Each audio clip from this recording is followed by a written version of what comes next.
How you doing, Jersey? It's been 3 years since Hurricane Sandy struck here on the Jersey Shore. As you can see, still a lot of rebuilding going on for a lot of people, a lot of unanswered questions. But what about the questions that were never really asked after Sandy, such as, should they be rebuilding this at all? Should the area that I'm standing in right now be underwater?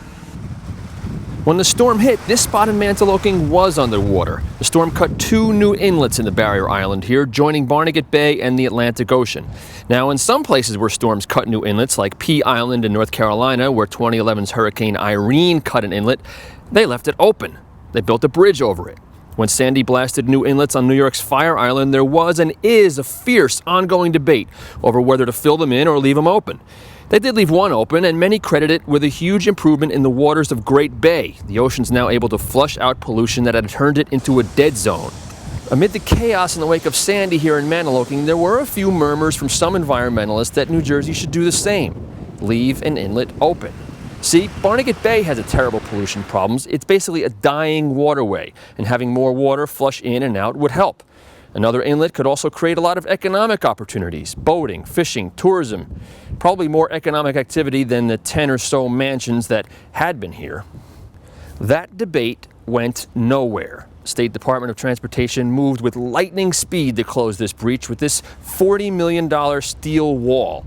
And now the homes that sat here are being rebuilt even bigger. In May 2013, I asked Department of Environmental Protection Commissioner Bob Martin whether building a bridge over the inlet instead of the seawall had ever been considered.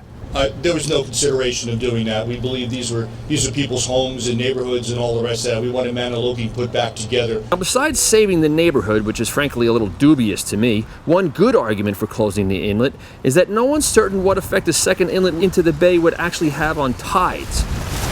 I've heard good arguments on both sides and conflicting arguments on both sides. I've heard it argued that closing this inlet actually makes flooding on the bayside worse because during storms, water backs up in the bay and has nowhere to go. I've also heard that keeping it open would have made things worse because more water would come in.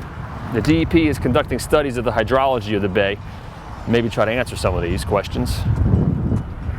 So would a new inlet have made things better here or worse? It's unclear, but a legitimate debate, one that raged and was settled very differently in other places, but never really happened here. Build it back, put the houses back, move on. That's the way we roll.